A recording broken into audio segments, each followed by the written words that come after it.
अगर आप भी चाहते हैं कि आरसीएम म्यूजिक के वीडियो सबसे पहले आप तक पहुंचे, तो लाल बटन को दबा के चैनल को सब्सक्राइब जरूर करें और साथ में बेल आइकन को दबाना ना भूलें।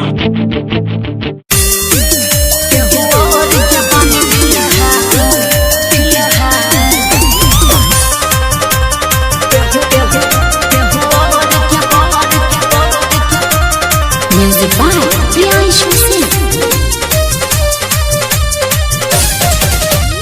आइलो बाइलो पहले बारो हमारो पदर पट्टा पुना रानी तो मचाई दे हम पदर। अरे काहे जिद पहले आइलो बाइलो पहले बारो हमारो पदर पट्टा पुना रानी तो मचाई दे हम पदर। काहे ना हो किया वो प्यार के रस तो निधारा, आवा प्यार के रस तो निधारा, किया इसे मत झारा।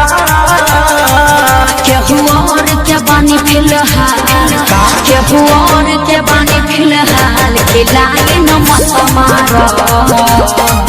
केहू और के बानी फिलहाल, लाए न मत मारो।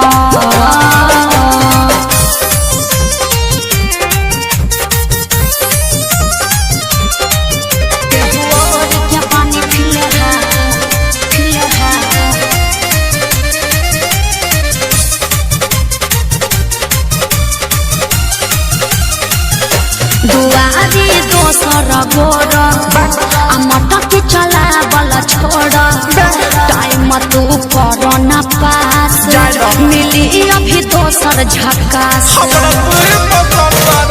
हसीले तो काहे हसेलू, मारी के मुस्की डसेलू, कि हमसे लड़ा के रहना, रत बात काहे तू बहना, कि तनी छुए तो चिकन गाल, तनी छुए तो चिकन गाल, करे जरा मत कार हो।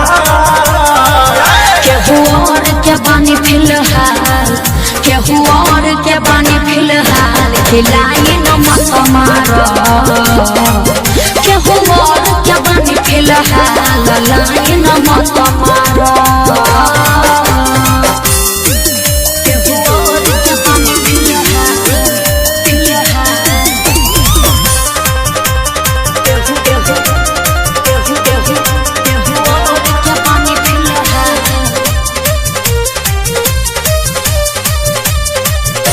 दिला से इलाही घाटी, लसाले खजाना साथी, कि मन बाबा करना माना, कि छक फोड़ दे हो बचाना।